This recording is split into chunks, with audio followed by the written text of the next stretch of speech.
is legitimately my phone. Nice.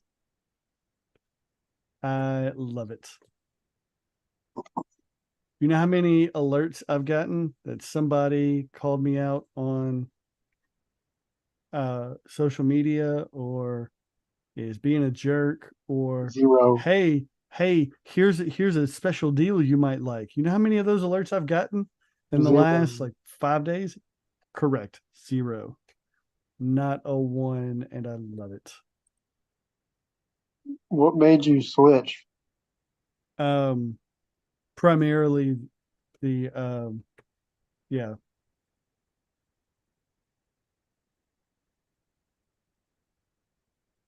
started hearing something. Oh, okay, there it is. Heard something weird, had to mute. What was I saying? Oh, The why? reason you got the phone. Why I did it. Yeah. So it's a number of reasons. One of the big ones was, I waste too much time scrolling through memes and social media, and it's so much easier in the home life if when I'm watching a movie with my wife, the phone's over here and it never lights up to say, hey, somebody wants to talk to you, somebody wants to take your attention away from what's happening right in front of you. um, Another one is I used to love, and I still do, but I used to really more frequently engage in discussions with folks on Facebook uh, about a host of different topics, and the groups and the individuals who facilitated or participated in those kinds of conversations over the last few years have gotten fewer and further between, and it's kind of disappointing. But that's one of the main things that I liked about Facebook was being able to have conversations that you know I couldn't have with people, but for because we're so far apart, we can just type up a couple paragraphs and go back and forth over the course of a day or five. But when people get mad at you and block you or stop engaging and or ban you from a group, it's it's kind of difficult. So that's one of the things I really enjoyed about it the most kind of went away. So and the guys that I keep in touch with, I mean, I still have the old iPhone. So when I'm in Wi-Fi, I can still, respond in our group chat and things like that. It's just it simplifies things so much. And I've just in the last few days, I've really enjoyed not having that like constant stimulus of alerts because that just gets on my nerves. Plus, I'm an old man, right? I'm turning 40 later this month, Lord willing, knock on wood, and I got to embrace uh, my elderly lot in life. So I need a flip phone. Um, I'm gonna need some grandkids over the next few years. No rush, of course, but I'm gonna need some grandkids to help me work various electronics in my house.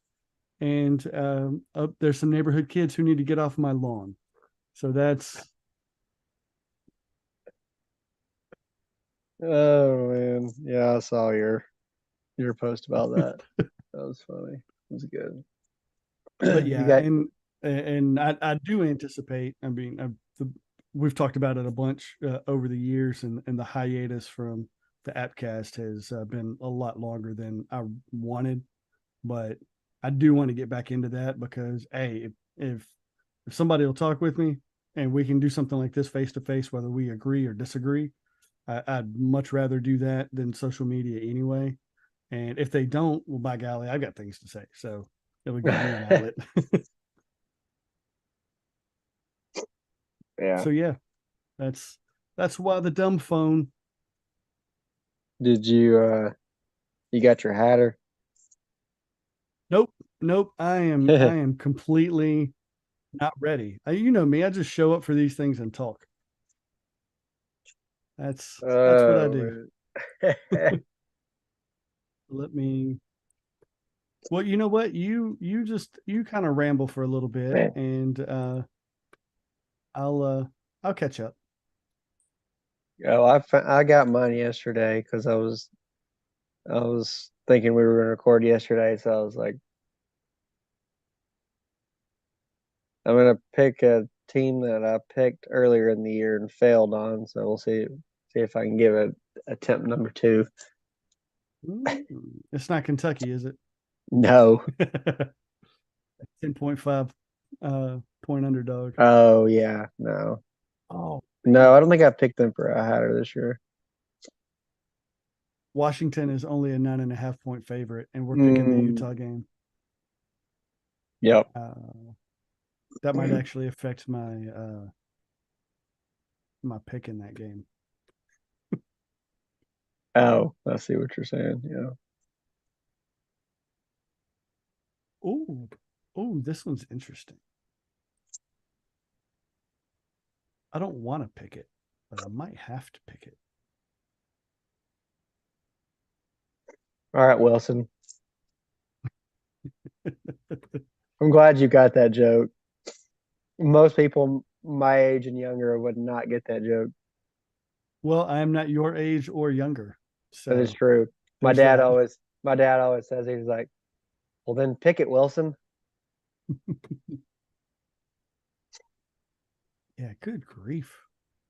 There's some. Oh my gosh, there's some interesting picks out here. I love Oh, this time of year. yeah. November college football. It doesn't get any better. How many people your age know who Wilson Pickett is that you know? Nobody. That's the thing. Like even at your age, like oh, you probably don't know who he is.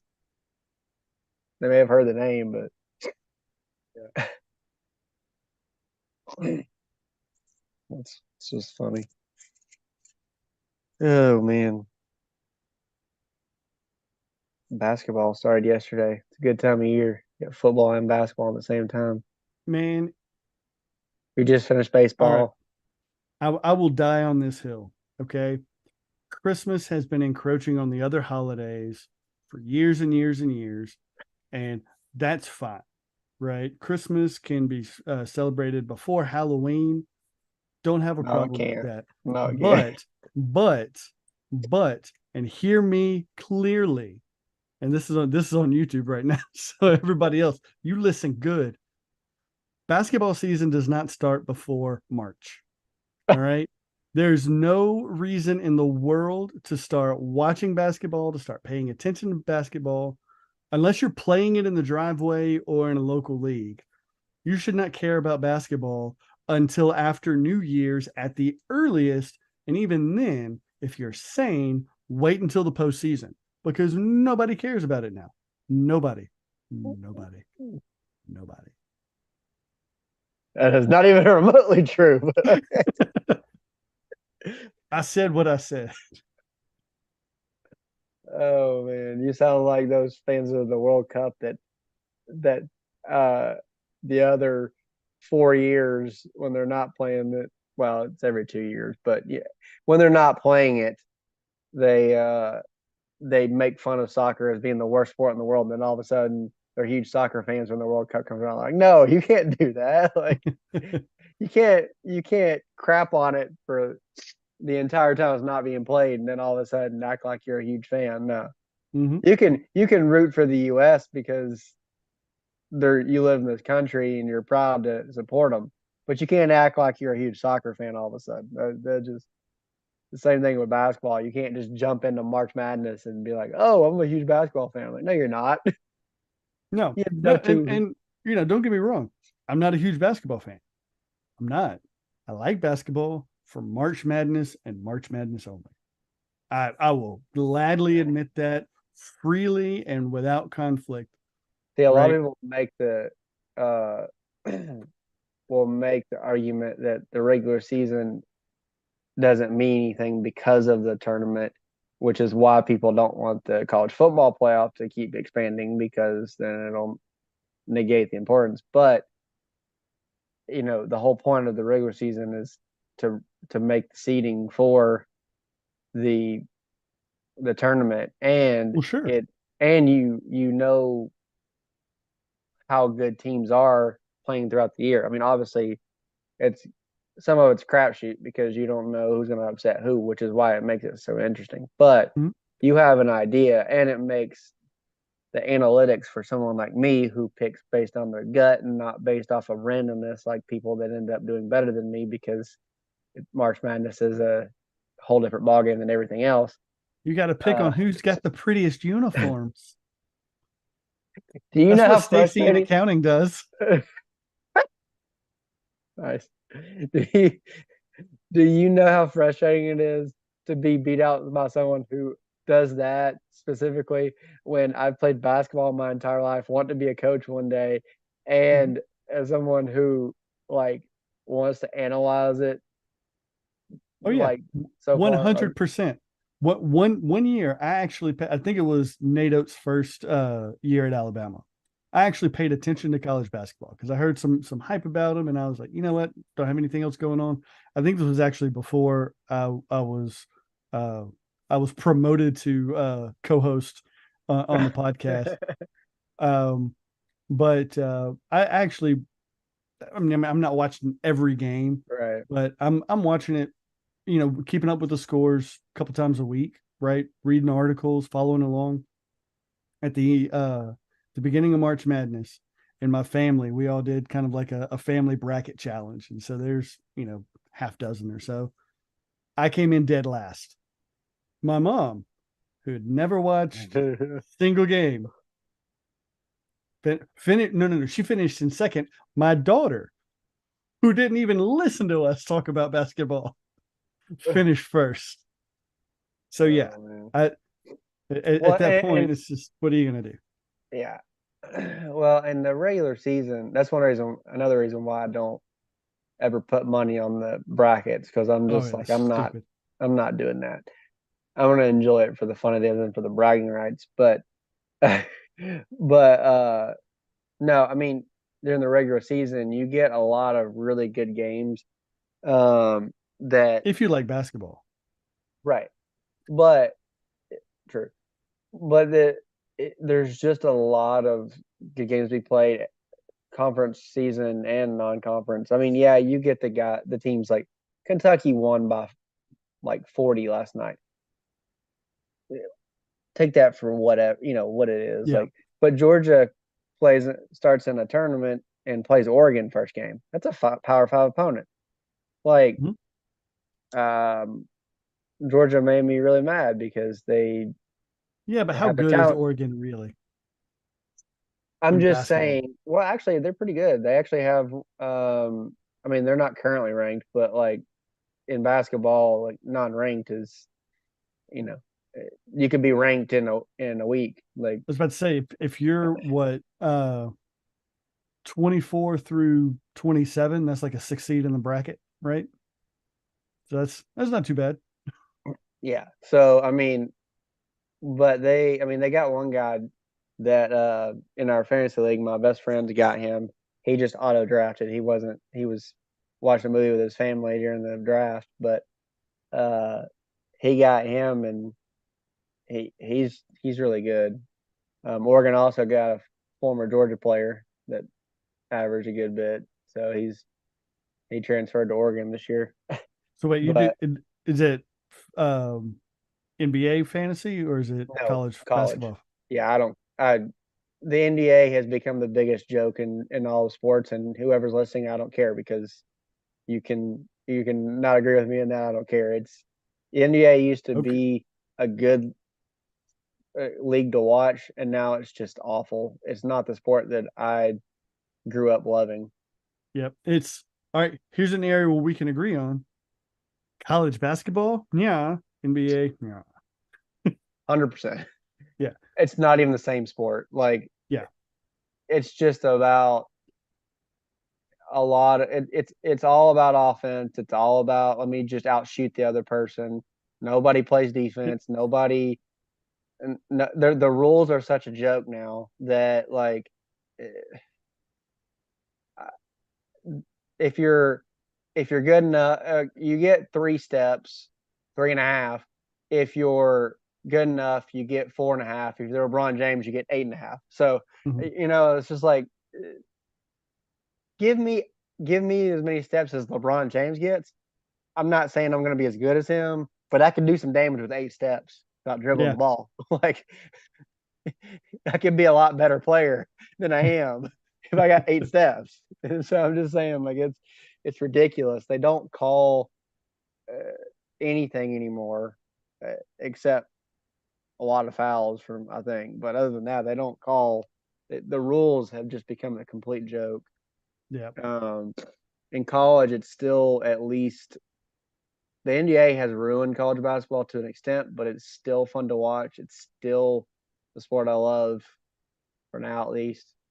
Um, and so, take that for what it is. Yeah. Uh, but yeah, I'm excited about it because I love this time of year. I get to watch football and basketball. So, I can um, see that. normally I haven't seen it yet. Normally, it starts off with the um, where like Kentucky, Michigan State, Duke, and Kansas all play in uh, not really a tournament, but they kind of play each other, and it's usually really good. But I don't know if that's happening this year or not. Can you Um, imagine if you had, say, 4 or 5 of the top 10 oh, players there it is. in, This in the sorry, the State Farms Champions Classic. It'll be next week. That's what. Yeah. So okay. Kentucky will play Kansas, and then it should be Michigan State and Duke. That's usually they rotate who gets who kind of deal. Mhm. But that's always, yeah, Michigan State and Duke. So like one plays and then the other plays right after it, and it's always uh like two just really good games. Because most of the games, the first few games, you're not playing like high level opponents the first Yeah. few games. So Yeah, I get that.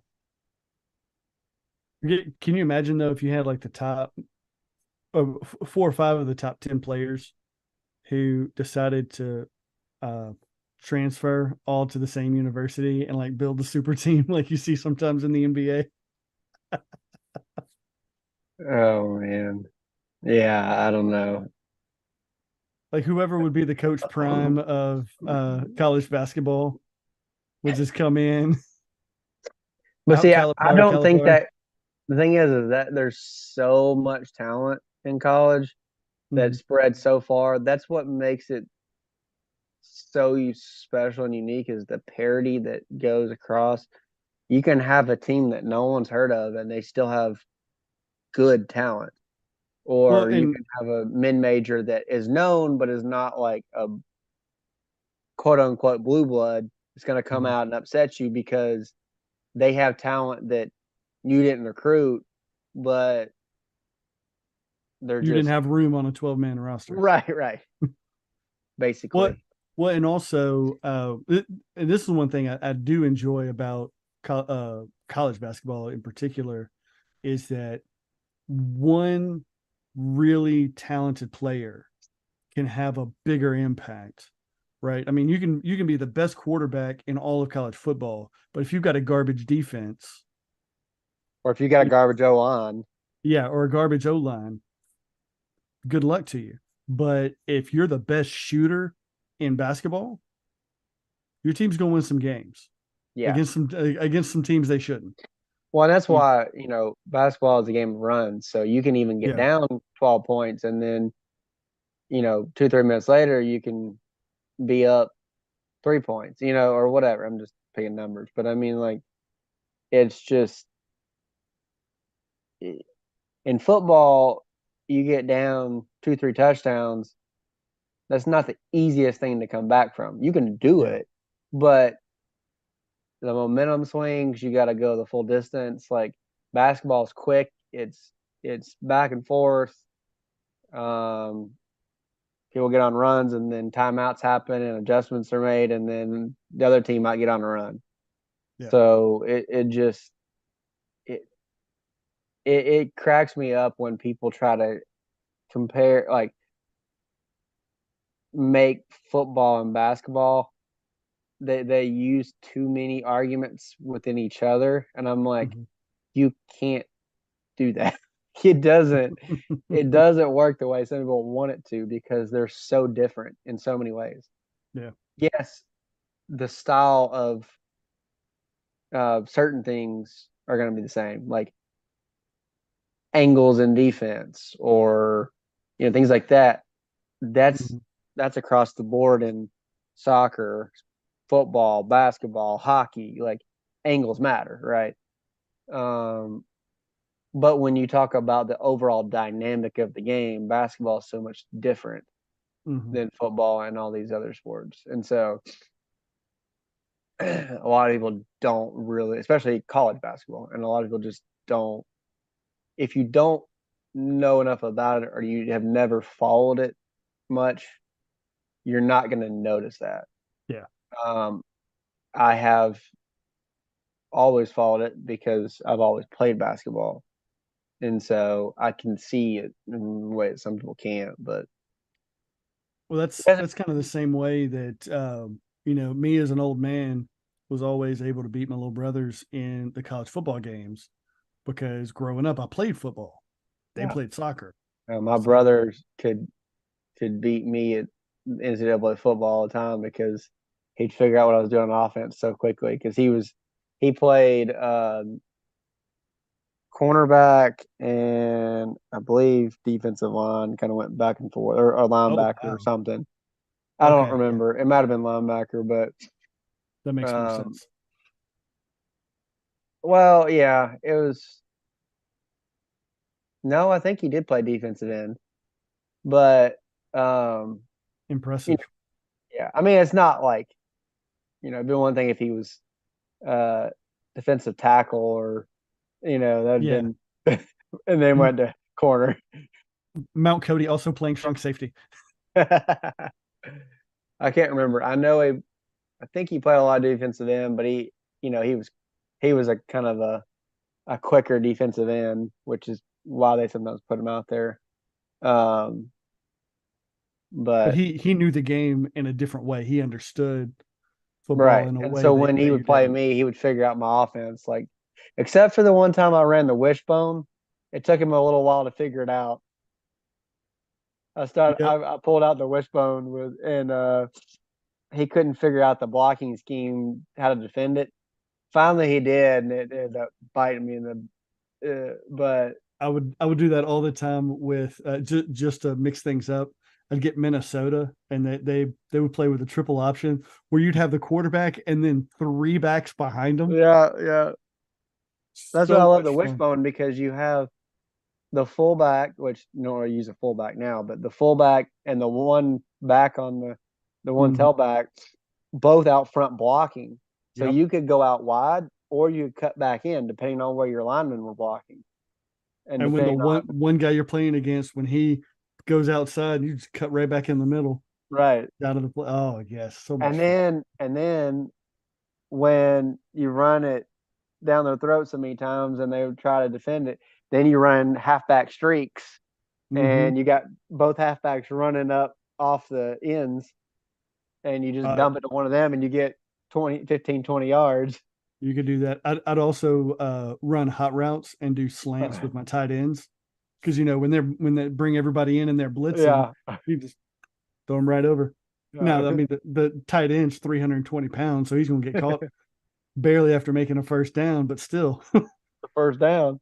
that's right. Oh man. Do you have Uh, your Hattery yet? oh, is that what we're waiting on? You said to keep talking until you found it. So. No, I just said I'd catch up. I'll figure it out at some point. I don't have it yet.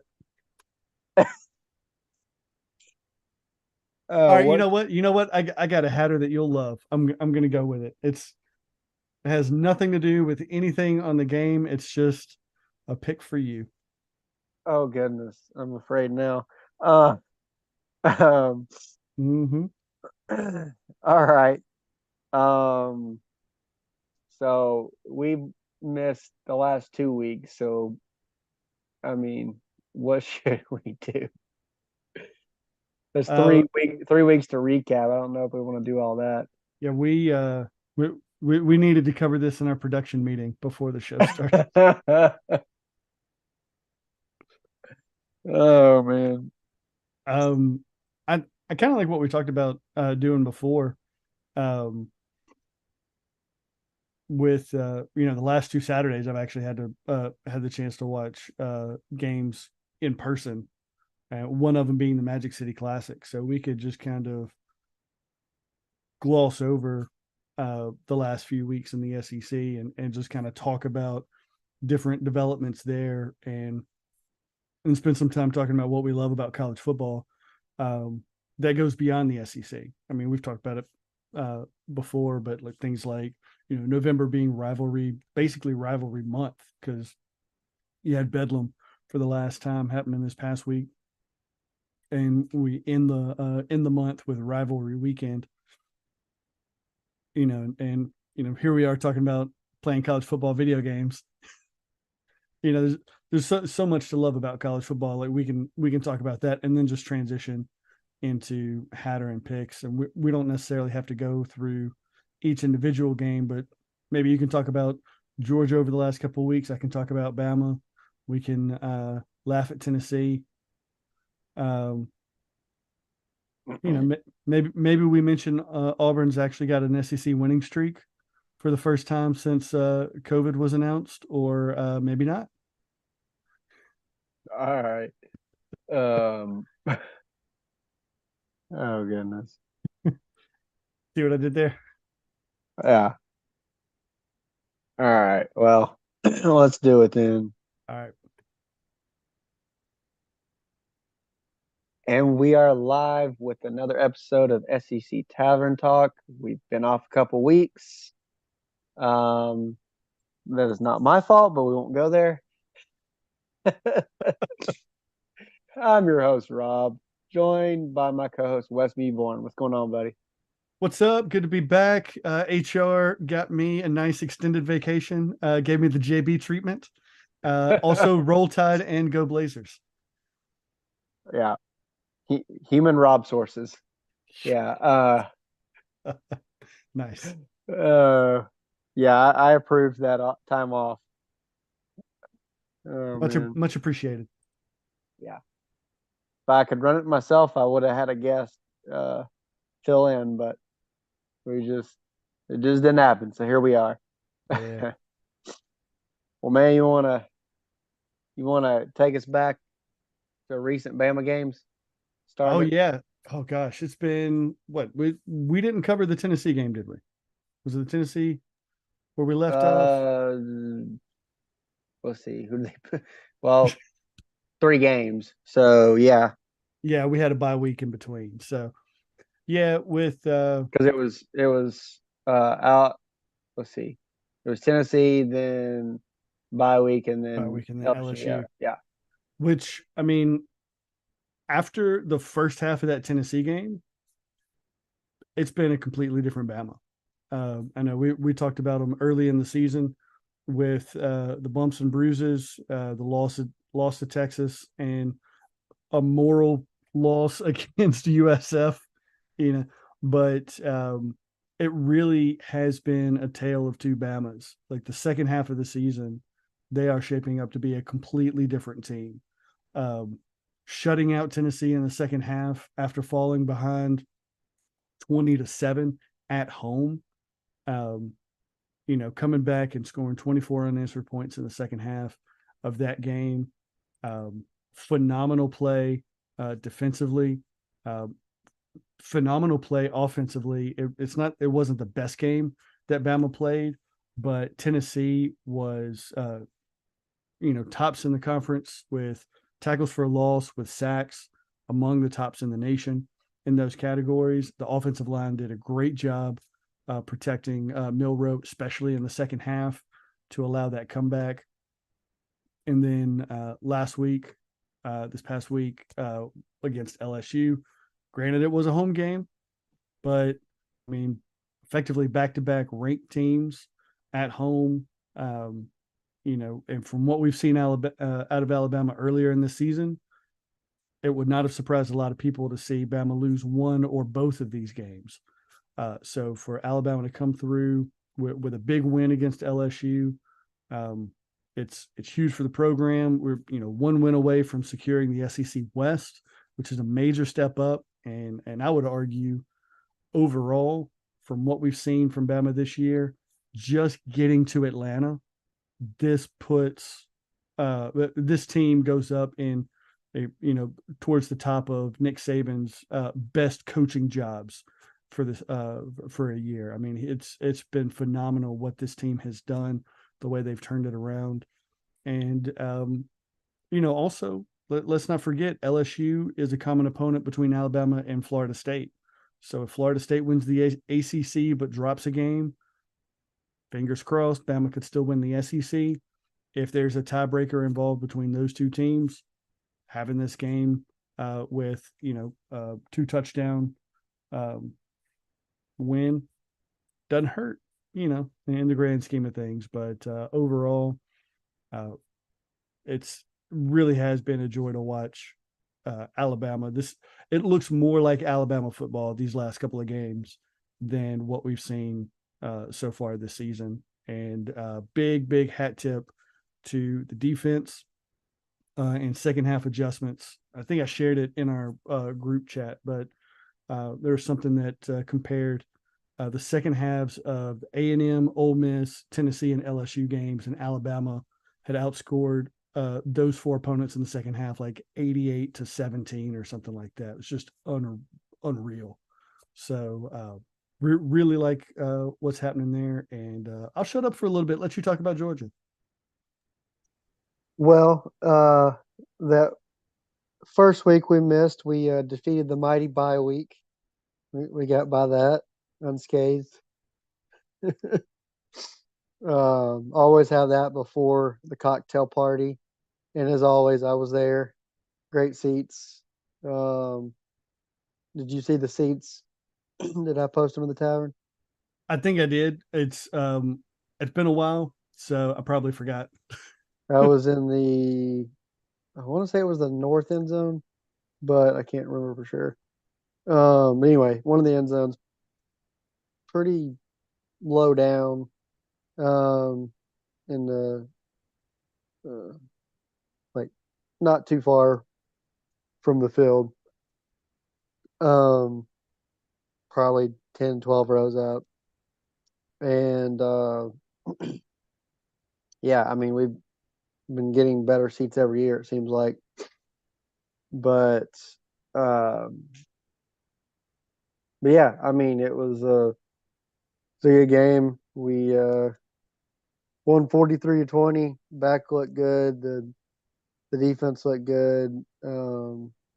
Overall, the team looked good. We uh, let them score an early touchdown, and then got one a little later, and then they had one in trash time. That I mean, so basically they got two real touchdowns on us.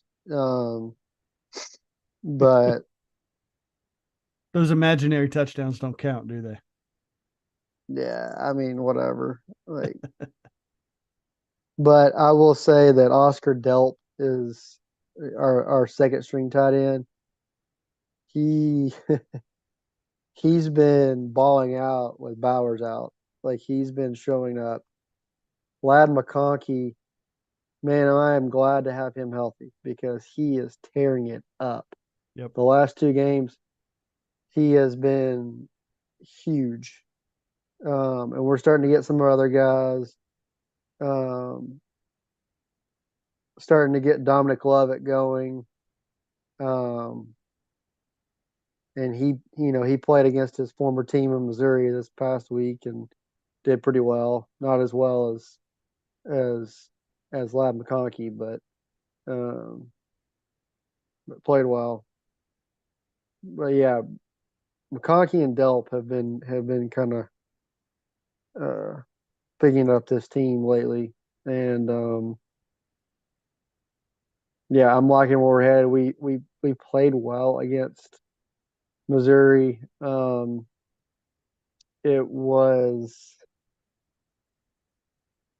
It was a close game. It was back and forth on the scoreboard. I was nervous, but I bet. I think that I mean we had more opportunities for this not to be as close as it was. But Mizzou's a legit team. Um, Brady Cook, very talented quarterback. Schrader, heck of a back. Luther Burden is crazy good wide receiver, although he got away with a push off or two here and there. Should have been offensive PI, but it's all right. They were holding our uh, defensive line all night, but one of my friends from work, it's a Bama fan, said we were getting away with a lot of holds on our offensive line. So I was like, well, I told him, I said, I can't argue with you because when I'm watching Georgia play, I'm watching on the defensive side, I'm watching it different from the offensive side Mm-hmm. because of how I'm watching because I'm a Georgia fan. So I can't negate what he said, but um, but where someone who's a fan of neither is watching both sides evenly, he's gonna he can see what I'm not looking for. And so, but I mean, there were plenty of bad calls to go around. Missouri got away with a lot, um, and which bad SEC fishing. Who would have seen that? Yeah, I was about to say it reminds me of an exchange I had in the tavern with a Tennessee fan after the Bama Tennessee game, complaining about the refs. It's like newsflash: officials in the SEC are bad. Yeah. It's and you could call holdings one of those penalties. You really could call it every play, just about. So it's It's funny. I have in my fantasy basketball league, I have both Tennessee and Alabama fans in there, and the Alabama fan is my best friend. He to troll Tennessee, he he named his team. It's all the refs' fault. I love it. And so yeah, it's great. Um, Fantastic. but yeah, so we uh we looked good. I Our defense has not really given up a ton um yardage wise. We On offense we had 250 yards passing, 131 yards rushing, led by Dejon Edwards. You're welcome. Um Appreciate that.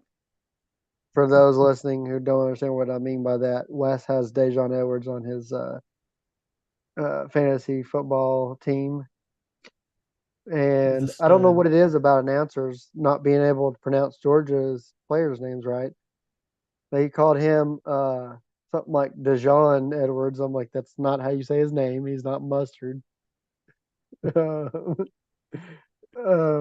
And then one of them called Brock Vandegrift some other. It was like Cody Vandegrift. I was like, what in the world? This didn't happen to be when Georgia was playing on CBS, was it? Yes. Oh, how would I know? They literally we put Brock in for one play just to kind of throw him off. Hopefully, Mm-hmm. the play wasn't didn't do much, but uh, well, yeah, they said Cody Grant Vandegrift is now in the game. Like his name's not Cody. Get his name. Like how hard is this? They have a roster sheet. Like Hilarious. it's not that difficult. Good Oh job man, prepping during the week, guys. yeah. Mizzou had 212 yards passing and 151 on the ground, so it was pretty even yardage wise, but the opportunities we definitely had more.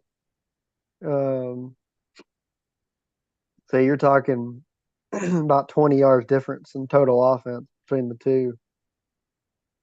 But yeah, I mean, I was impressed with the team. We got a lot of pressure um, on the quarterback, and if he was not such a good quarterback, we would have had a bunch of sacks. Well, that and the fact they were holding our defense line, but the combination But that helps. Um, you're my not bitter. no, but my friend was like, they're getting away with Georgia's getting away with everything with their offensive line. I'm like, dude, the guy just grabbed him by the neck. How was that not holding? Like, come on. Oh man, how are you missing this? Yeah. But and then I shut him up by saying, "You tell me Bama doesn't ever get in your way with anything." He's like, "Man, I'm already nervous. Don't get me Oh thinking yeah. about that yet." And I'm like, "Then don't bother me about my game." He's like, "Fair enough." Yep. But he's one of my friends at work, so we have fun back and forth. But um, but yeah, I mean that pretty much covers Georgia. They have handled business, and I think they continue to get better um, and improve on certain things, and that's what you want to see. Um, I think there are definitely issues, but the team is starting to get better, and I think because we've had so many injuries, our depth behind the starters that were out have been or are or were out, they've gotten more time to really develop, and I think that's Hmm. helping us in the long run. Um, and I mean, we've played a lot of guys anyway. Kirby's like keeping guys fresh out there, so I like it. I think we've got the recipe to make some waves going forward, Hmm. but yeah, we'll just see how it goes. Um, and then let's see. Any game of note you want to talk about from the past week? We won't cover all 3 weeks, but Arkansas Um, beat Florida, which I saw that coming when Florida dropped the cocktail party and then came and to me, Arkansas was playing with nothing to lose. They had 2 wins. Like it's I was about to say, you really saw that after Arkansas lost at home 7-3 to Mississippi State. You really yeah, saw them beating Florida? I picked it. No, you didn't. Yes, I did. I can go I back and show you the pick 'em I did not hear that on the Tavern Talk episode that came out before the Arkansas Florida game. because somebody wasn't recording with me. Yeah, no, No. I did. Like I had a gut feeling that because so in the last how many years, 2020, was an odd year, so I don't really count that one. But I mean, Georgia has beaten Florida 5 of the last 6 years.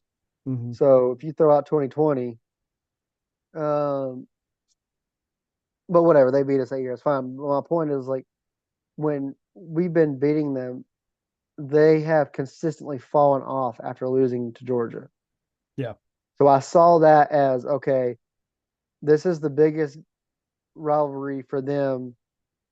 The only one that is there is, I mean, they got LSU, yes, but I would argue that Georgia Florida is bigger. They have the Hmm. in-state Florida State. Yes, that's big, but that's not conference, and that's at the very end of the year. Um, this is a game like this is a season changer in the cocktail party. A lot of times, a lot is decided in it, and so they have come out of it and not responded well so many times. Hmm. So I saw them taking a step back, and not coming out prepared for this game, thinking, "Oh, Arkansas's only got 2 wins. Like this is going to be easy," or come out and get revenge here and we're going to beat Arkansas. But Arkansas is playing with 2 wins. I'm thinking at this point, what do they have to Yeah. lose? They're not. If they lose this game, so what? If they win it, great. Like they have everything to gain and nothing to lose at this point. Yeah, your assessment of Florida after the Georgia game reminds me of when Les Miles was at LSU. One of the things that we used to see year after year after LSU, we'd play Mississippi State, and it didn't matter how on paper it was a mismatch. That game always seemed closer than it should have because no matter what, LSU was a tough game. It was a physical game. It was a grueling game, and that carried over to the next week because we always got a bye week before LSU. So it was 2 weeks of buildup, and then it was like that hangover effect. So I can see that happening with a team like Florida, who is not in contention for the East at all. Like you say, this is the big game of the year, the big rivalry game, arguably even more so than Florida State, especially as of late. They've at least been competitive with Georgia a couple of times over the last few years, not so much with Florida State. Um, but yeah, it was good to see Arkansas bounce back with a big win, and that was at the Swamp too, if I remember Yes, correctly, it wasn't it? was, Yeah, which is why it's I was hesitant to pick Arkansas at first, but then I was yeah, like, nope, my gut says they're going to pull this off. And I thought I had lost the pick when Florida had a field goal to try to win the game in the end of regulation, but they mm-hmm. missed it, and Arkansas ended up winning. Uh, and so, yeah, I mean,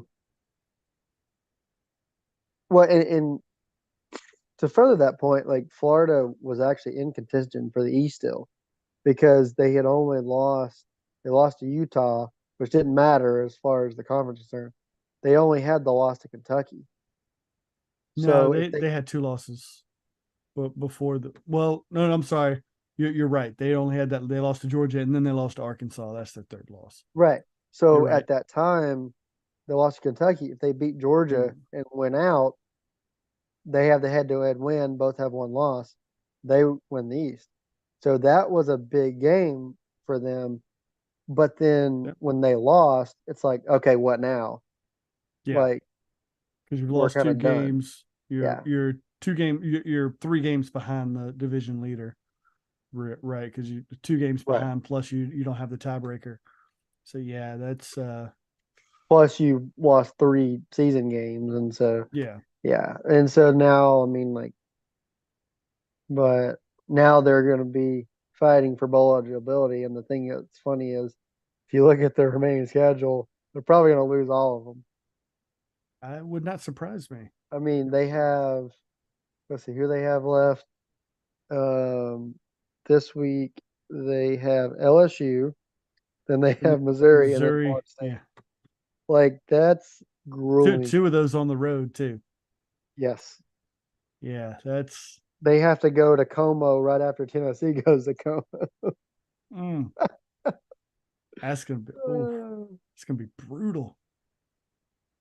So Yeah, I and LSU just lost to Bama.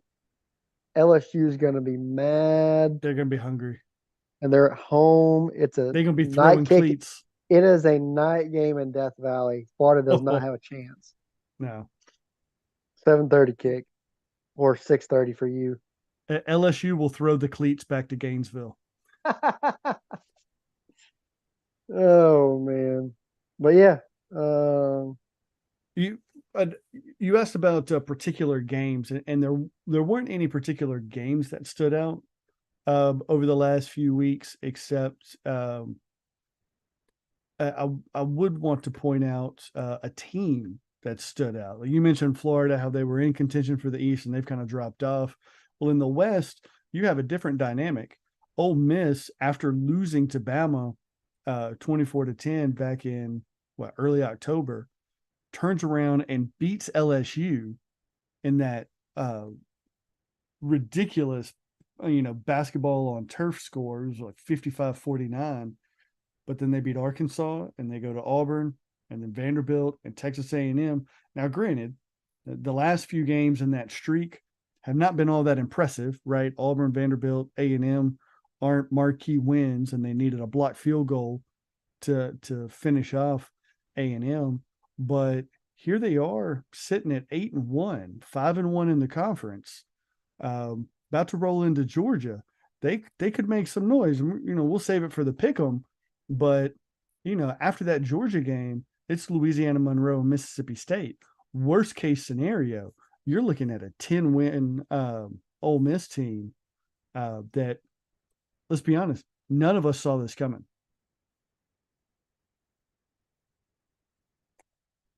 But I just think it's interesting to see how over the course of a season something like this can pop up. And it's one of the reasons we love college football is right. We did the preseason and we're looking to see who's going to step up. I know in the West, so some of us were higher on Arkansas than others. I was lower on LSU than I probably should have been, but I was definitely lower on Ole Miss than I should have been because they are looking like a contender in some ways at this point. So I just think that's been an interesting development over the last few weeks is watching them just slowly put together a double-digit win season.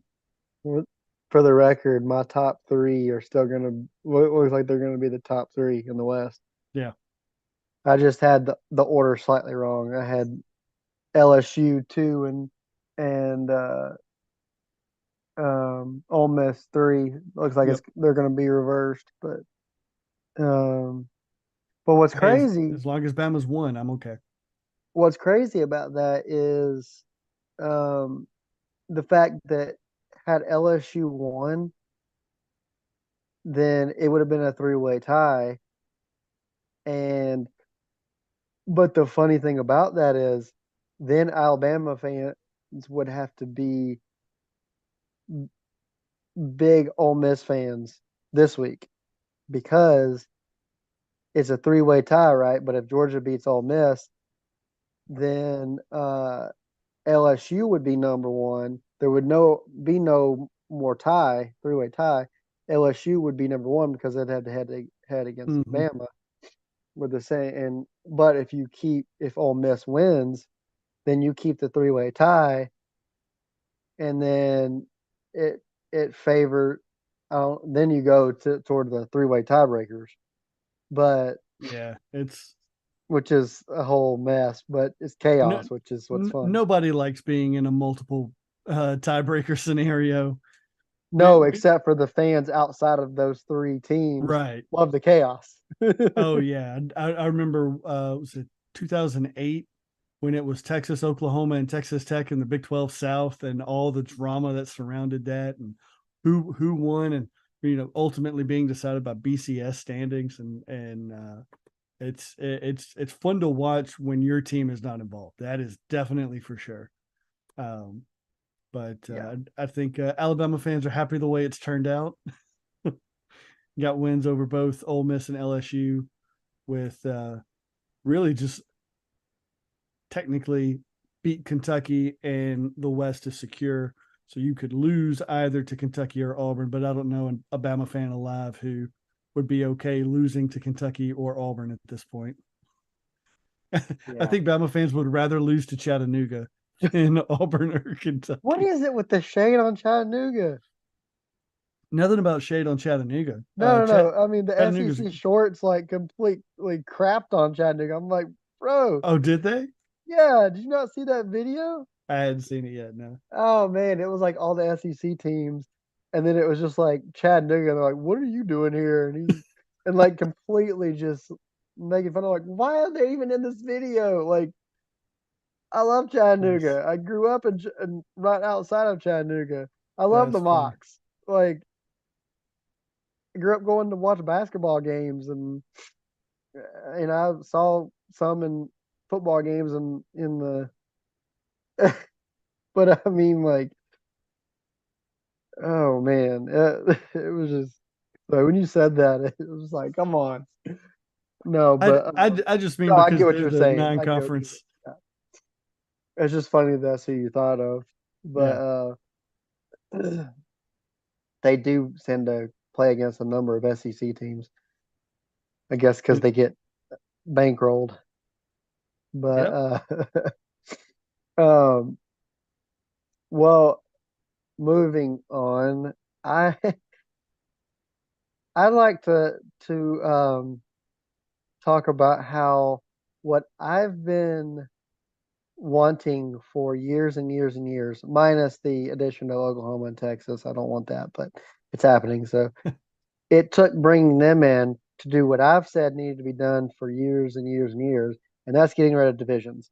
Yep. And when I mentioned it for a long time, everyone or most everyone told me I was an idiot. It would never work. It's a horrible idea, and Yep. just And we were completely right. no. It's going to make things so much better. And the thing is like, yes, to do it right, you need to go to 9 conference games. And I know that a lot of people are nervous about that. I don't care. I think it's going to make football even better. Hmm. It's going to make the fact that if you have a one loss in the SEC with 16 teams and 9 conference games, that's just going to make that schedule that much stronger. So that one loss is not going to mean as much as it does right now. Um, and going forward, you've got the SEC and the Big Ten are going to be your powerhouse conferences because of the amount of teams. Sure. And I think how many ACC's adding a good bit, right? They're just adding three, I think. Is Stanford, Okay, Cal, and okay. SMU. Um, So that they'll borrow the conference name from basketball. They'll be the Atlantic 10, and that'll be another conference that can't count.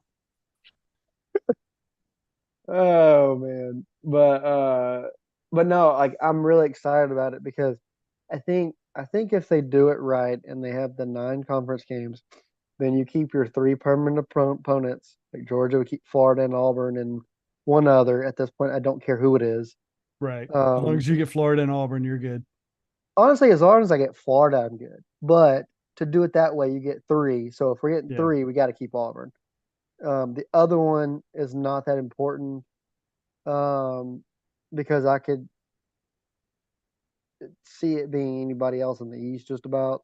Like Yeah. I don't, um, I can't make an argument for one being over another one for the rest of the East. Um, my guess is it would probably be South Carolina, but that's just my guess. I can see that. That would make the most sense to me. And then after that, it would be Kentucky, honestly, before Tennessee, um, Really? because because of the other teams that we needing to keep Tennessee, Yeah. not necessarily because the other two, Kentucky or South Carolina, are bigger rivals for Georgia, but Alabama's going to keep Tennessee, right? Yeah. We got to Um, keep beating up on them for another 15 years. Florida's going to most likely keep Tennessee. Um, they've got a bigger rivalry, I feel like, with Tennessee than Georgia does. Yeah, and then there's Vandy. That's the in-state. Well, then you have Kentucky too. So I mean, like, you've got Yeah, 4 teams vying for Tennessee. Georgia's probably not going to keep Tennessee. that's fair. Yeah, that makes sense. So you pick 3 of those. You got to have Vandy. You got to have Alabama. So then it's either Kentucky or Florida. Florida. Yeah, and it's Um, funny you mentioned that because I remember when this was before your time, young man.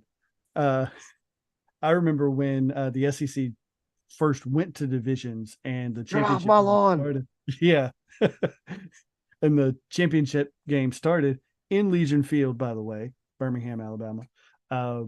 But Bama and Florida played so often in the SEC championship game those early years that I legitimately thought that they were on our schedule. Like I was a young kid. I was like, why are we not playing Florida this year? You know, and so with that being part of the history of the SEC, granted, it's a small part, but for me, I would not have a problem with Alabama having, say, Tennessee, Auburn, and Florida as our regular teams. And you mentioned Tennessee and Florida, but I think the Alabama Florida rivalry of the '90s um, probably overall wasn't what Tennessee Florida was in that time span because you had Spurrier and Fulmer up there, and it was really on the back end of Stallings and the beginning of Alabama kind of going down the I won't say down the toilet because we did win an SEC championship, but basically going out into the wilderness for a few years. Um, but I think that'd be kind of neat. But I agree with you that from Tennessee's perspective, you got to keep Alabama, you got to keep Florida, and then or I mean, and then Vandy. or Vandy because of the in-state connection, and then from there, Florida's probably got the leg up, but Kentucky is one of those historic punching bags. I mean, you got to Yeah. have a way to get to 6 wins somehow in some of those years, right? Oh man. So I can't help but throw the little Well, I jab. think I think Alabama, like Georgia, would like to keep Tennessee, but if they only kept one, it's obviously Auburn. Mm-hmm. So it's Auburn is the absolute must have for them. Then you work from there, and that's the way I think Georgia starts with Florida and then works from there. And Uh, I think realistically, um, and I haven't looked into it yet, but I think realistically, Alabama keeps LSU annually before they keep Florida. right, and that's yeah, I agree. But I think Florida would probably keep LSU as well Yeah. because that's their Ooh, cross divisional. yeah. Can you imagine LSU having Florida, Alabama, and Arkansas every year? Because you can't give up the Golden Boot, man. Hmm. That's one of the greatest trophies in all of college football. Uh, And when I say one of the greatest trophies, I'm including conference championship and national championship trophies in there. The The Golden boot, Boot the is, Golden yeah, Boot is which Arkansas and LSU oh yeah, yeah, okay. because you You were got the saying state that, of yeah, Arkansas and right, right, Louisiana. right, right. Yeah, I was thinking you were saying another match. I was like, wait a minute. No, Okay. no, no. You got to keep the Golden Boot, and LSU can't not play Arkansas every year.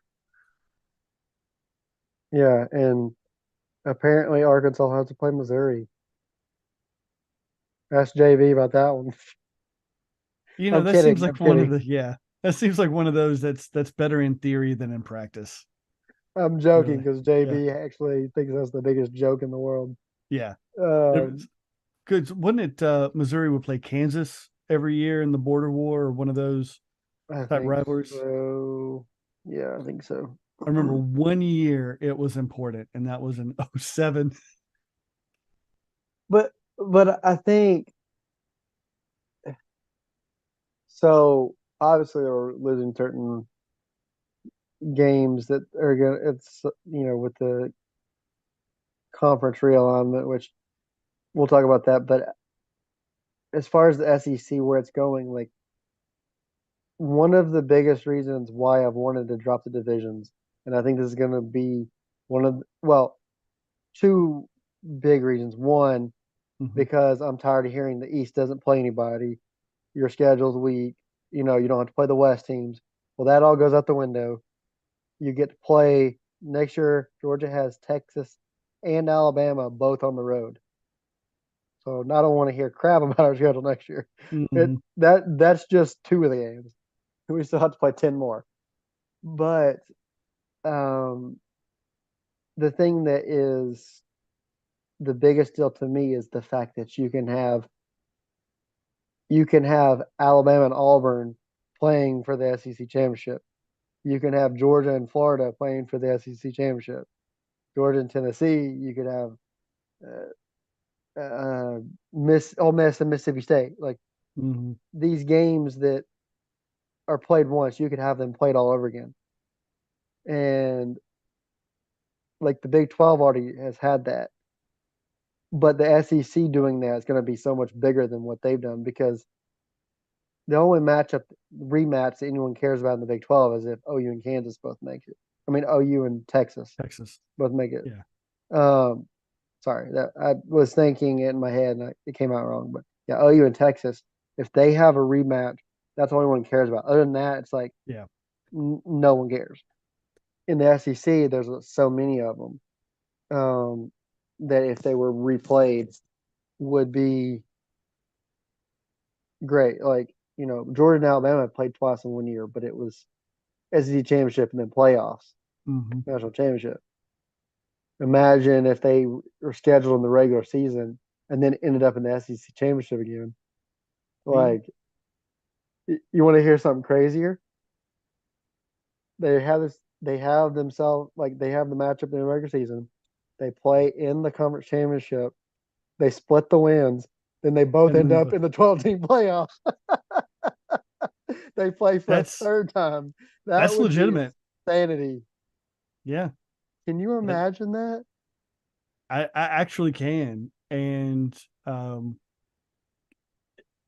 given what we've seen in the SEC and um in other situations, oftentimes if when you play twice, the other team, whoever won the first one, loses the second one.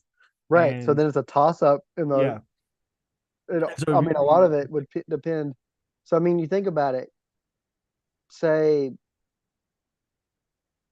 let's just say for since currently Georgia has been ranked ahead. Let's just assume that next year, the way it is, that Georgia is ranked ahead. yeah, They lose in the regular season. Bama wins. Then Georgia wins the SEC championship. Then, but those are the only two games. Both of them only have one loss. You got one as SEC championship, one as the one loss non-conference champion. mm-hmm, One of them is going to get in just for winning the SEC championship. As long as the other doesn't fall below 12, like yeah. they're I in. don't. And so you have probably the number one seed being one or two seed being the SEC championship in that case. Maybe you might be three or four, depending on if other teams are undefeated. And then, Yeah, so then Georgia in that case would probably be like a 7 or 8, 9 kind of number.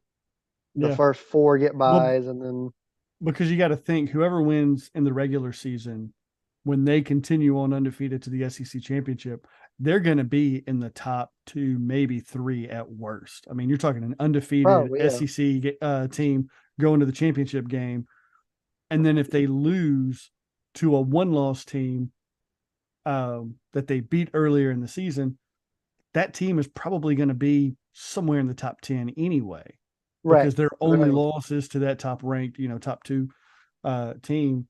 And so a loss like that, you're not going to drop right, 10, 12 spots.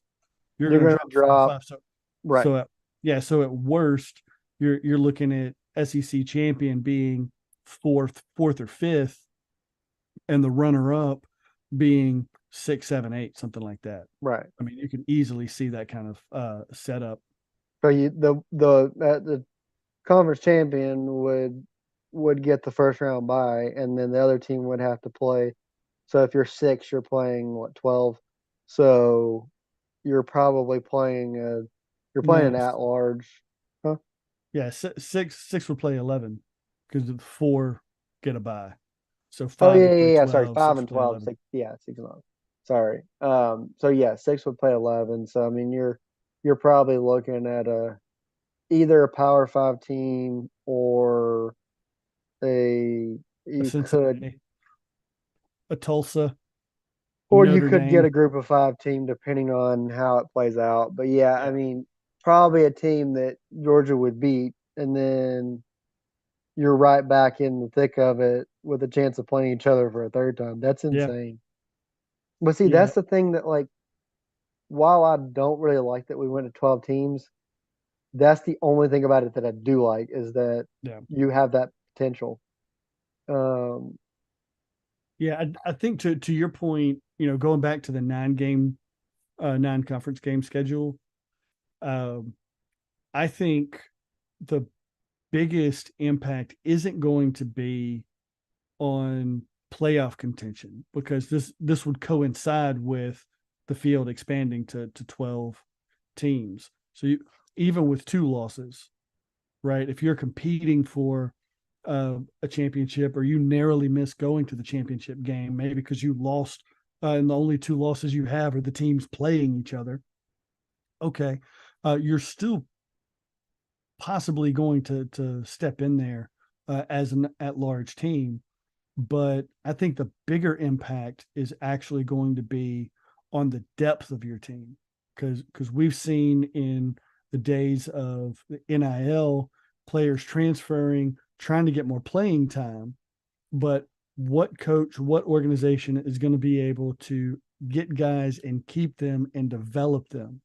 And I think that's a place where a coach like Saban, a coach like Smart, has a proven track record of developing depth in the team, so that, with certain exceptions, generally speaking, one guy gets injured, you got another guy who can step in and step up and make those plays. If not in that position, then you shift your focus.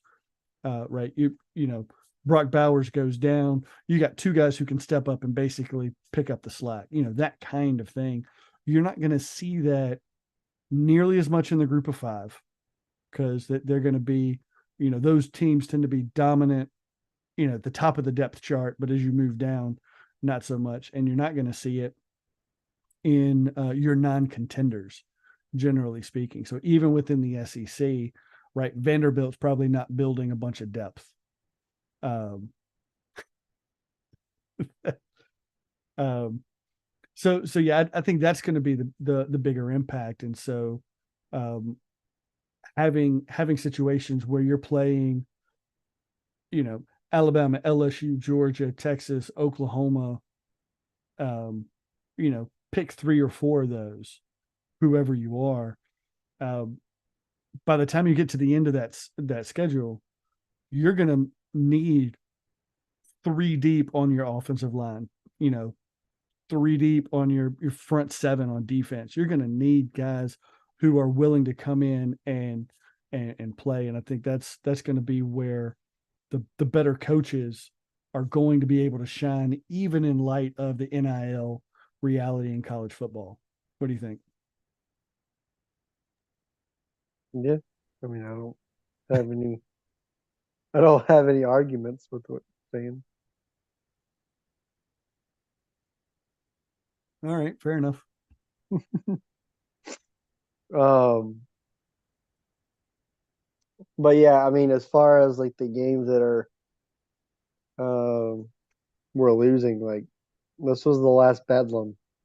That's that's a For now. sad day for college football. Yeah. I mean, I don't know. I don't know how that gets brought back, but hopefully it will. I mean, I don't think I'm in the minority when I say this, but um, this is not the end.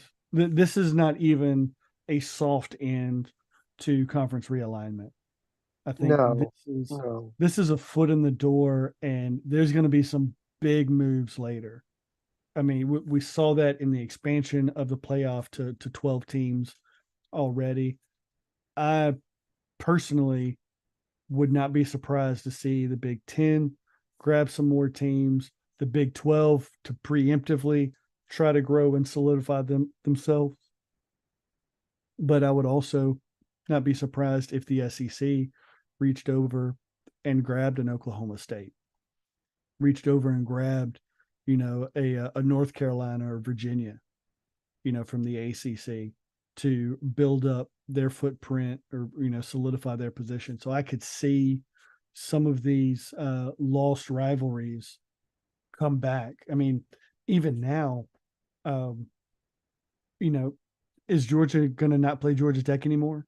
Is Florida not going to play Florida State? Is South Carolina not going to play Clemson? Is Kentucky not going to play Louisville? The first one you named, I can only hope. Yeah. But the chances of losing those are pretty slim. Yeah, And for the first few years until things get settled and situated, uh, we may not have Bedlam, right? Just like for a long time we didn't have Texas Tech and A&M playing, but now they're going to be back in the same conference. So why not? yeah, yeah. And I don't really want more conference expansion, but I'm afraid it's coming. Oh yeah.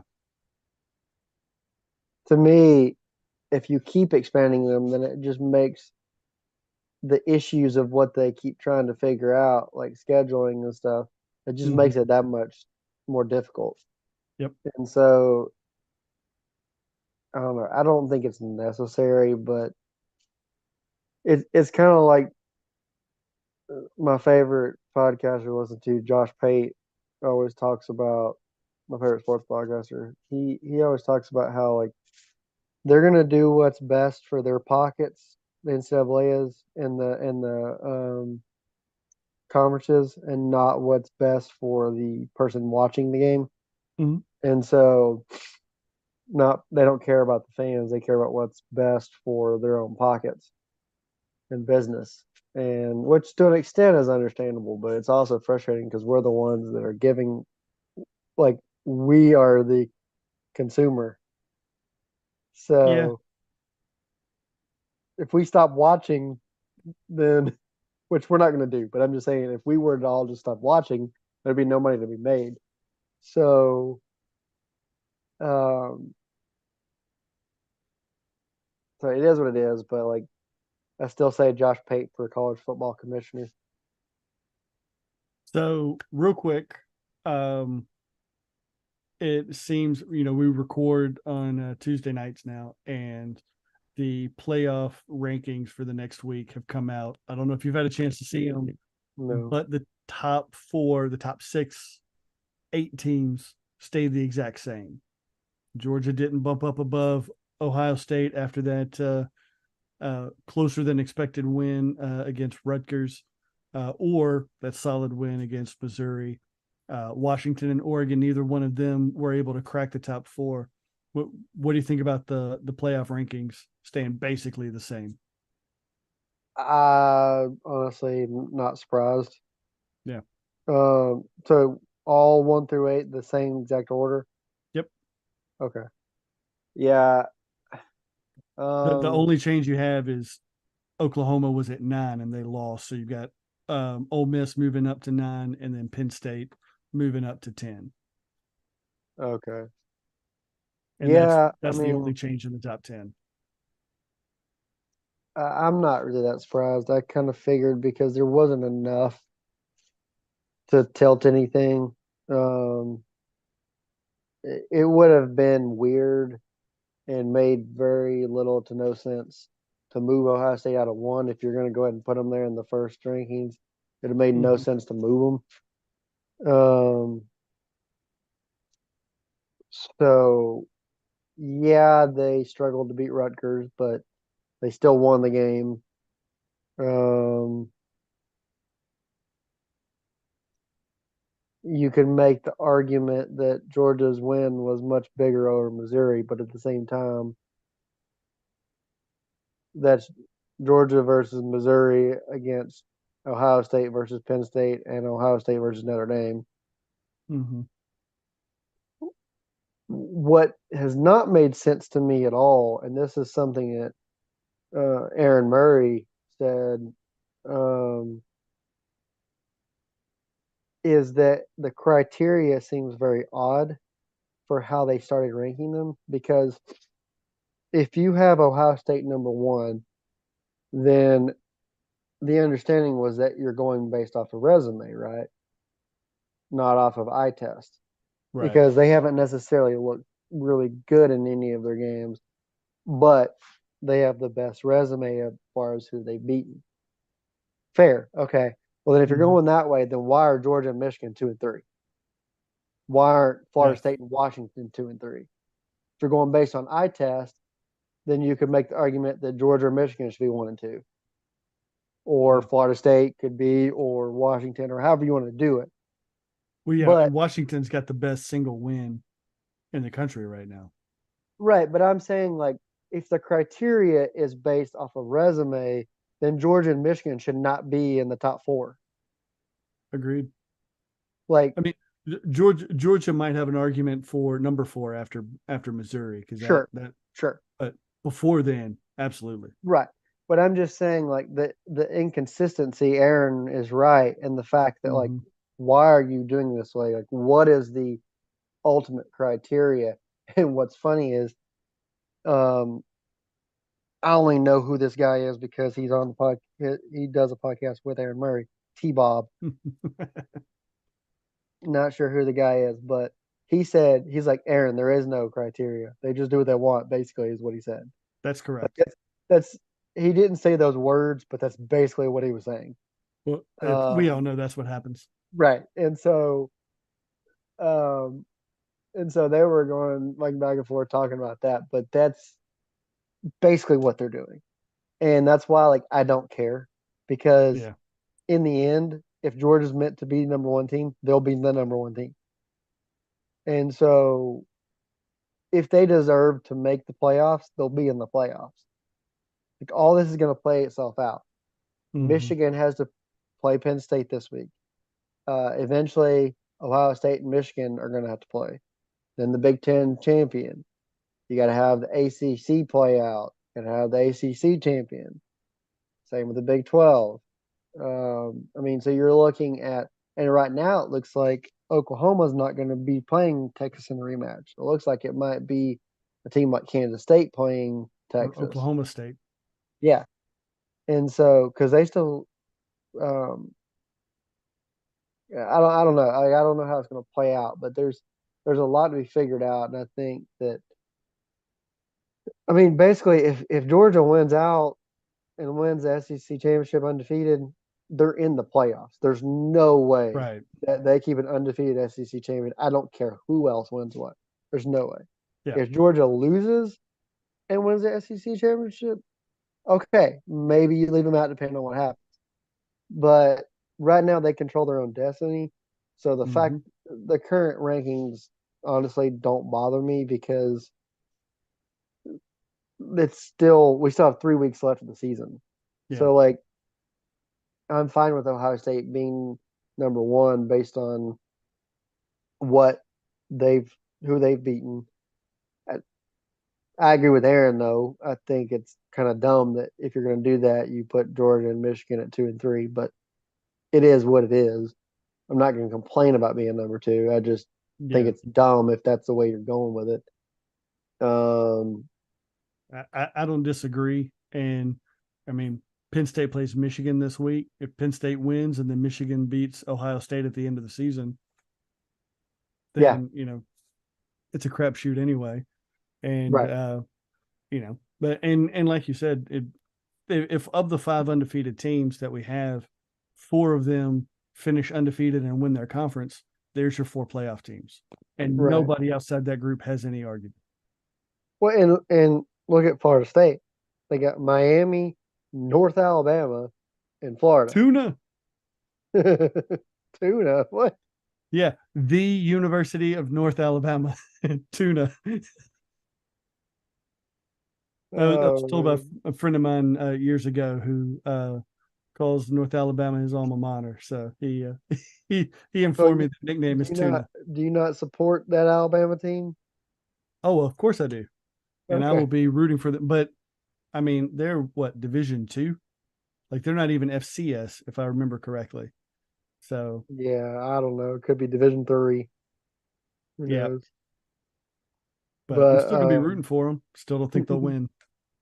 yeah, probably not. All right. Well, you got anything else before we go to picks? No, man, let's go on to picks. All right. Well, I'm pretty sure I know who your hatter is based on our talk earlier. Um, JB, however, has Arkansas State beating who was it? I No saw it. idea what I what saw it, conference but are I they can't, in? Are they Sunbelt? I don't even know. I saw it, but I can't remember what it was. Oh, the Uh, jerk! They're playing South Alabama, that's right. Yeah, South Alabama. USA. I laughed within myself when I saw that because I was thinking he's doing that for you. He thinks ASU is going to beat USA. Speaking of that, before we go any further, maybe the best thing I've ever seen from a guest picker on game day. Did you see it? Nate No, Bargatze was there's picking there's no reason in the world a Tennessee kid should be picking the Alabama LSU game. And yeah, his so wife's Alabama. I, Not the wife. okay, fine. Your wife's Alabama. You're Tennessee. Go away. Sorry, I love No, his but comedy though. so yes, so he's on there, and they first have the graphic up for our Army and Air Force, right? Hmm. And so ultimately, Army ended up winning that game, but the first, let's see, Desmond picked Air Force, and then I think somebody else did, and then it came to Nate, and he said, "I'm picking USA. I'm picking the USA." So it literally put American flag up there, and then the graphic just changed for the rest of That's them awesome. to an American flag or Air Army Force, or Air no, Force. or Yeah. Air Force, and um, so then Kirk's like, "Well, if those are my options, of course I'm picking the American flag." That's awesome. As though the Air Force is some other country's Air Force. Right. No, But like that's I tried to screenshot it with my phone when I had it on, and of course the TV app blacks out your screenshot. So of I was course like, whatever. So I went on my TV and started playing it, and I screenshot it from my, or I took a picture of my phone. Whatever. I'm gonna with the get little around it. grainy with the little grainy picture. Yeah. But it is what it is. I was about determined to get it because It I'm was like, this worth is it. too good to be. This is the one of the greatest moments on game day from the guest picker. Oh yeah, I had to say that because that made me happy. Of course, he threw his comedy in there in his picks too, which was funny. yeah. But So real quick though, the last time we got together, I called my hatter was for Air Force to lose. They were playing Navy at that point. Shout out to Army because they would have qualified as a hatter pick for pulling off the upset. So just hat tip to Army for that one. too bad you didn't. We didn't have a show and you didn't get to pick them. I know, I know. I'll Oh file my man. complaint with human rob sources. Oh man. All right. Well, so he's got Arkansas State over South Alabama. Who you got, Beer Hatter? I already know, but tell everyone else. Well, I'm going to take us out west, and the Arizona Wildcats are currently a 10.5 point favorite as they travel to Colorado and the Fighting Primes. This is not where I thought you were going with this, but I like it. I figured. So I'm going to pick Colorado to upset Arizona at home. It's 10.5 point favorite, but it's like I say, it's at Folsom Field there in Boulder. It's a 1 o'clock kickoff, so it's not too late. It's that high elevation. It's going to be Ooh. cooler in the day. Arizona is not going to be up to snuff, and they've already been kind of dodgy off and on. So give me Colorado for that one. Who'd you think I was going with? Well, based on our conversation, so for those listening, for those that didn't get the live stream before we started the podcast stream, Just go on YouTube. yeah, yeah. He was saying he's making a pick just for me. So Mm-hmm. I thought it was going to be Ole Miss over Georgia since that's a 10.5 spread. Um, oh man. Now here we come to mine. Any guesses what mine would be? Um, well, I'm pretty sure it's not Ole Miss, and you're No, a fool if you pick Kentucky. I'm not picking I don't think Kentucky. it's in the SEC. It No is idea. not, and I don't think you're going to get it. I'm not. Tell me. I'm in suspense. Give me Haynes King and the Fighting Rambling Wreck Georgia Tech over Clemson in Death Valley. All right. All right. You're actually picking Georgia Tech. Yes, I am. Here's why. Clemson down this year. Yep. They're hit or miss what they're going to be each week. I know it's in Death Valley. However, it's not a night game, it's a noon kick. Haynes King Oh, is playing well this year. Um, I like Buster Faulkner. I wanted him to be our OC before we promoted the current one that we have, Mike Bobo. Because he was, for those that don't know, Buster Faulkner was a coach at Georgia, and then he took the job as OC at Tech because he wanted to be an offense coordinator. Fine. But I wanted before he started as their OC, when Munkin left, I wanted us to go get him, hire him back away from them to be our OC. He's doing well this year with their offense. yeah. Now I don't know how much of that is the head coach, but their offense is playing well. They've done well working with Haynes King. Like both of these teams are 5-4. So yeah, give me Tech to outright beat Clemson on that noon kick. Hopefully they'll catch them sleeping early. They are Nice. Georgia Tech already upset North Carolina, so it's not that they can't beat a good team. Mm-hmm. And North Carolina is a lot better team than Clemson to me. I was So about to say, and Clemson's not a good team this year. yeah, Nice, so nice pick. Nice pick. That's a 14.5 point dog 14 and right a half. there. Yep, Nice. yep. Um, Well done. and Haynes King has 2330 yards to Klubnik's 2056. Just saying for the Yep. record. That's a good pick. Not that that determines the win, but I'm proud of you, young man. Young whippersnapper.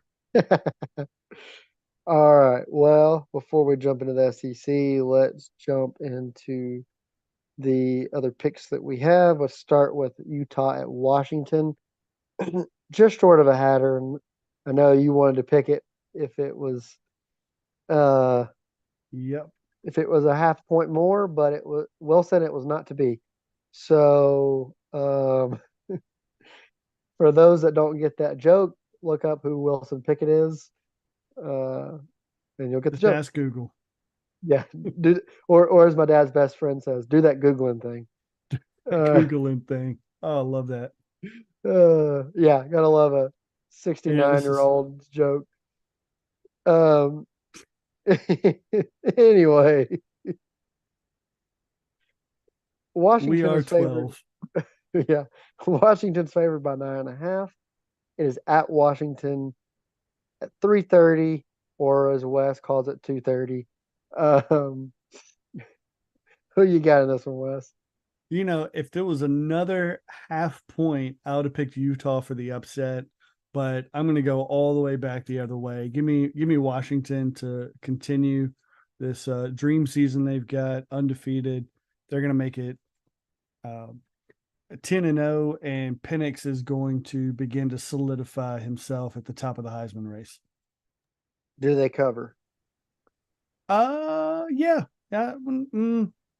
yeah. I'll say they cover just cause. Yeah, well, I think JB agrees, and I do as well. He said Washington covers. Yep. Yeah, this is one of those where if Cam Rising was playing, I might look at this a little differently, but he's not, and I don't think. They haven't been bad without him though. No, they haven't been bad. I'm just saying he might have been the difference maker. Right. Yeah, that's That's fair. all I'm saying. I think he's good enough to elevate them to potentially beat Washington, Yeah. but their quarterback that they have is not. All right, and then we have Michigan on the road at Penn State. Michigan is a 4.5 point favorite. JB has Michigan winning and covering, which is surprising. Um, he doesn't really like to pick khaki pants, he calls them.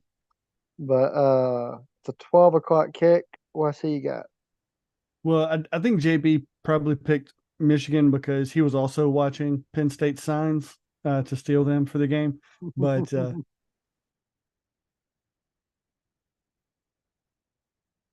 my sneak teams for the playoff, and I think they're going to win the Big Ten.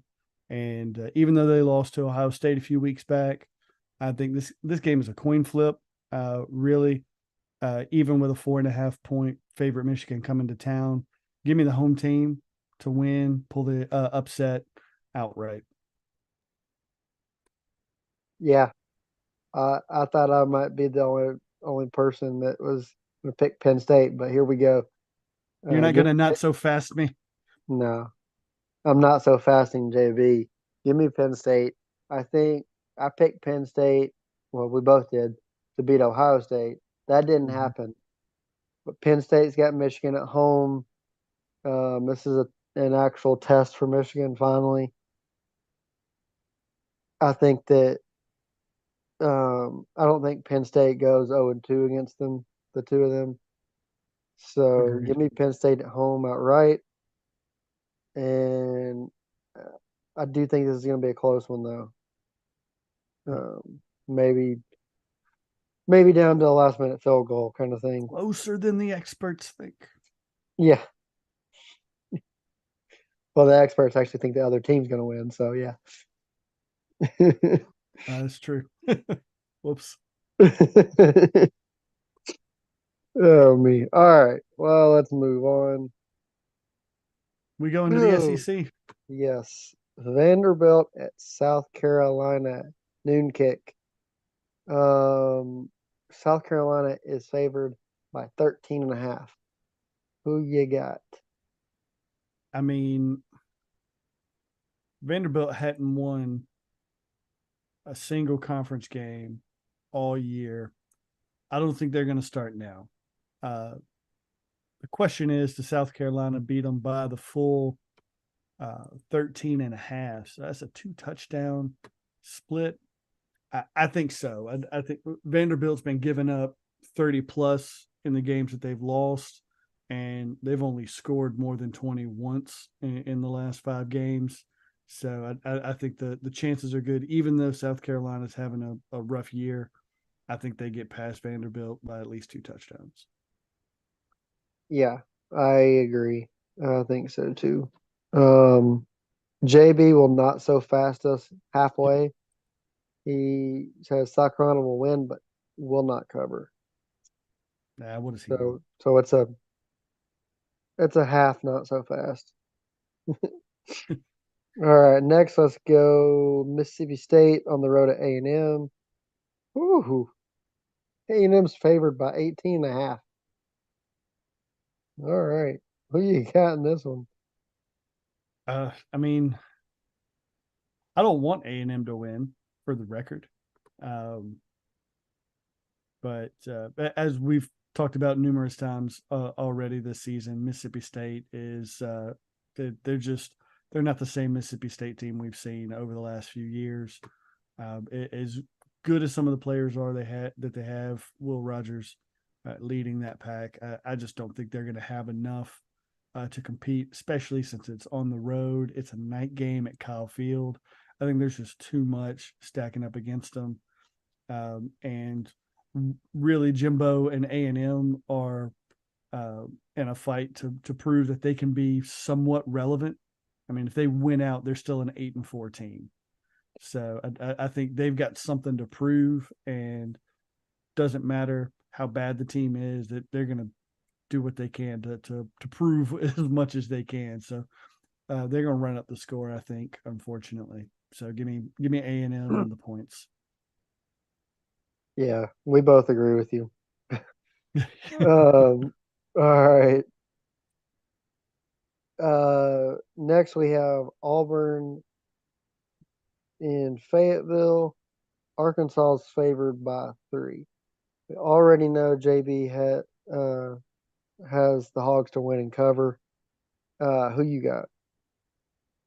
Not so fast, JB. I'm going to have to do it to him since I can't do it to you. Um, Auburn is riding their first SEC win streak since COVID Mm-hmm. 19 was a thing. And now, granted, it's Mississippi State and Vanderbilt, but it's the same Mississippi State team that beat Arkansas 7-3. So, as much as I like Arkansas, as much as I like Sam Pittman, as much as I like KJ and the crew, and as much as Auburn is our hated in-state rival, I'm still kind of pulling for him anyway. And I really do think Auburn's got enough to steal a win here. They probably shouldn't win this game, but I think they do. And since they're the underdog, just say, I'll take it outright. Yeah, I'm gonna yes so fast you to the not so fast. I agree. I think they're riding this. I think Mr. Freeze um is gonna take out the proverbial Batman. Mm. Um Not that Arkansas is Batman, but you get the point. Um Arnold Schwarzenegger is gonna win this one. If none of you get that, then watch a Batman movie. One of the worst Batman movies, but a Batman movie. So, uh, anyway, give me Auburn outright, and I think they ride this through, get that sixth bowl eligible win, um, on their way to a decent season with the first year coach. That's fair. Because next week they have a pancake game, and then they have Alabama. So I mean, they could finish 500. Pancake or cupcake? Cupcake. Thank you. Is there We're really a already difference? thinking of breakfast. Something like that. Uh, let's see. Who we Or got I'm just an next? hour ahead of you. Uh, all right, next, let's go. What's the Crimson Tide travels to Kroger Field to take on, for those who don't know, that's Kentucky. To take on, let's see, a 10.5 point spread. Who you Yeah, got? I think Bama's playing their best football of the season.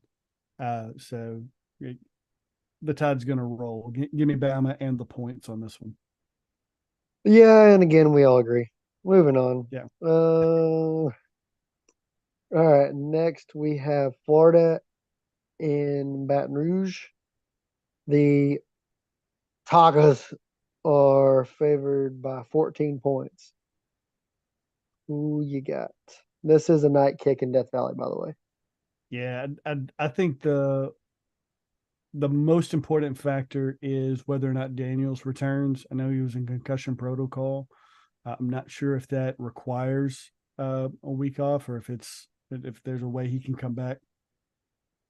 Have you heard He, anything? I don't know.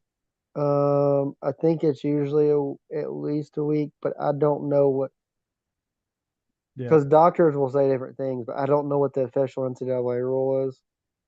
I'm curious to know.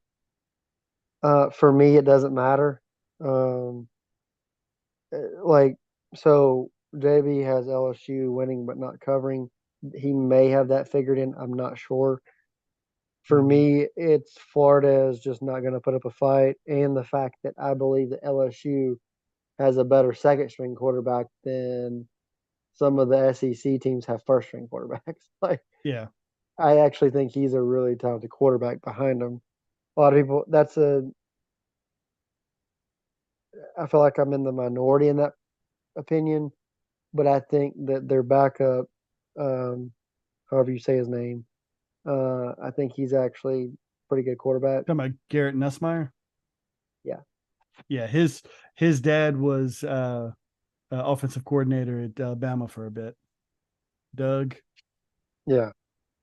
I I think think I think didn't he go to Florida for a couple of that was a different.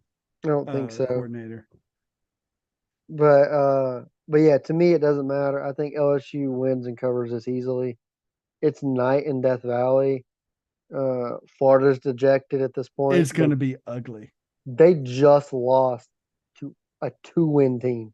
It's now got their third win in Yeah, Arkansas at home in the swamp. Their season is done as far as they're concerned. yeah, Like it's done, period. But it's done even in their mind. Their season is done. They're not. They're not playing for anything at this point.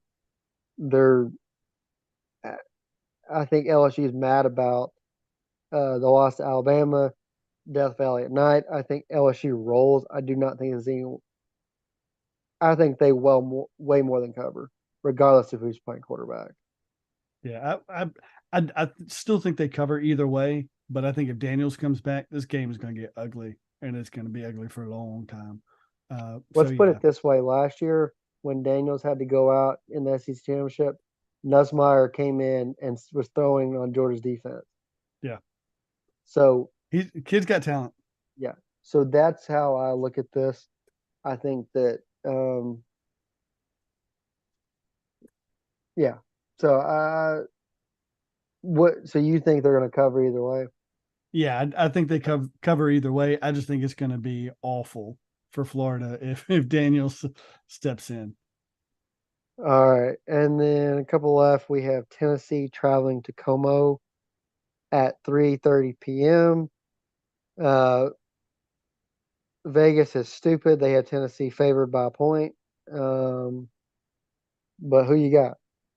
I think this is one of your games of the week in the SEC here, and I think Missouri's going to win it outright at home. I don't think they've lost in Como all season. Even did Georgia go to Como or did No, they Missouri come? played it. They was in Athens. That's what I was thinking. So yeah, Missouri has been a sneaky good team, and Tennessee has just not put together a full football game yet, and they're going to need to if they're going to stay in this one. So give me Missouri, give me the Tigers, and the outright win. They have lost in Como. That's where they lost to LSU. That's the only game. Oh, Ellis, that's right. I forgot about that. Yeah. Um, but despite the score of that game was not what the No, score super showed. That close. Oh yeah, yeah. Um, it felt like a win. That's my story, and I'm sticking to it. yeah. Yeah, we all have Missouri outright.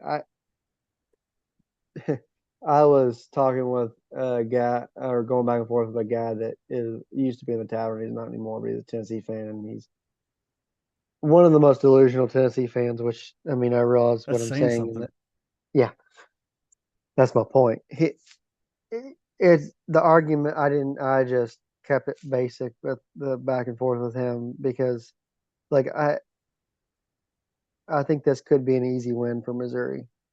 Tennessee might put up a fight, but this game is in the afternoon in Como. Like, I think the fact that it's a 3:30 is the best case scenario for Tennessee.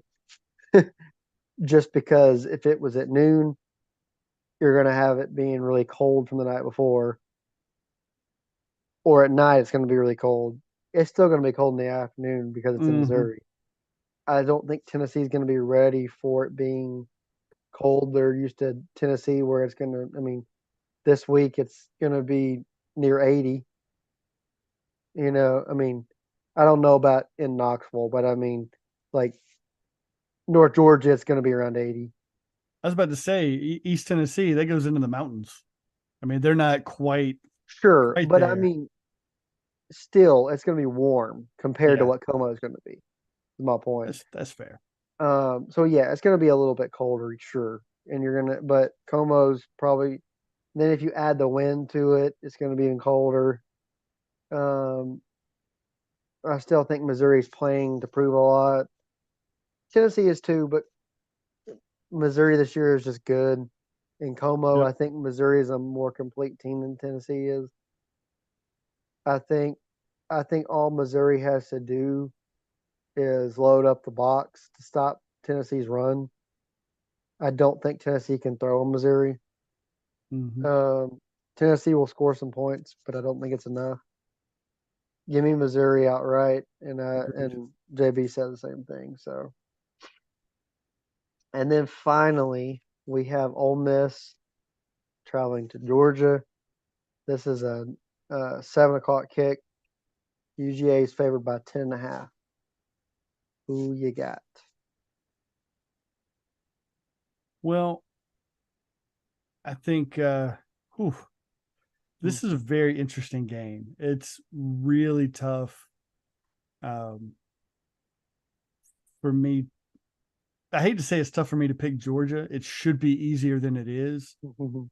Um, I think I still am, but I'm not going to give Georgia the points. I think Ole Miss has proven they can put up some points on some teams, um, and Georgia has started slow. So this could be one of those where maybe Georgia digs themselves a hole and comes back and wins by a field goal or a touchdown late in the fourth quarter.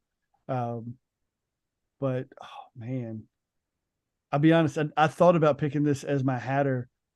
If nothing else, that LSU game showed the type of tenacity, the aggression, and the resolve that they can have.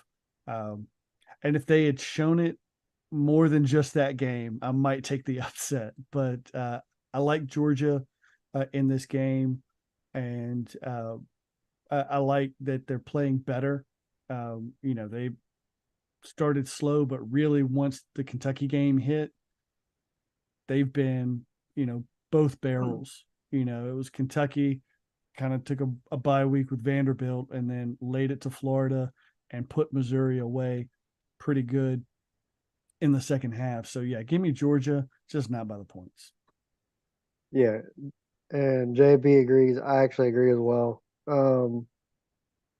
I think that what wins this game for Georgia is their depth, not necessarily because they score a lot more points.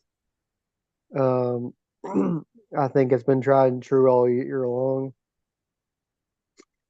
Um, Georgia and Alabama have the most depth. That's no secret of the SEC. Mm, Um, Georgia right now looks to have on paper the better roster, but we'll see. You know, we still have a lot of football left to play. So, but I mean, I'm just saying that in a general sense. But they have the most depth, and I think that that's why Georgia has been able to come back in games, but also when they're dead even with someone, pull away at the end. yep. I think Ole Miss, this will be a pretty even first half. Ole Miss might even take a slight lead early. Um, but this year so far, when the other team scores first, it actually helps Georgia. So they've actually done well. I mean, so um, so yeah, give me Georgia, but I'll say Ole Miss 10 plus 10.5. I don't think that Georgia will cover. So That's it, if man. they do, I'll be happily surprised. So well, that's all the games, man. You got anything else? No, man, it's good to finally get back together, dust off this mic, and talk some college football. I'm looking forward to Dust off my getting to. brain too. Yeah, that's going to take a while. Oh, No, man, touche. it was good. Hopefully, JB can join us before conference championship weekend. Yeah, Wink, wink. that'd be nice. Yeah. All right, man. Well, until next time, just remember, brothers, to let your light shine before men so that they may see your good work and give glory to your Father in heaven. And we'll see you in the tavern. Okay, just wanted something that I can look for on the video, so I know when to cut the feed. Because I Uh, realized I did the thumbs up before to tell you could do it. I'm like, well, I don't want to do it then. hmm. You in these backgrounds, these virtual things, man, it's killing me. We're still live. Yep, we are. Um,